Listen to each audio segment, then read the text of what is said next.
ट्रॅकवर गोलंदाज सागर, नवीन आलेला बॅटर मैदानाच्या आतमध्ये भाविश.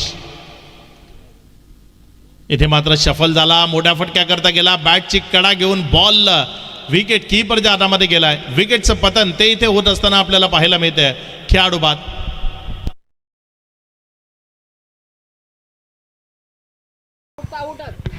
तुम्हाला फक्त एक रिव्ह्यू दिला जाईल, त्यामध्ये बॅटेजसाठी कोणताही रिव्ह्यू नसणार आहे. न बॉल व्हाईट बॉलसाठी किंवा रनआउटसाठी आपण पंच ते DRSची मागणी करू शकतात.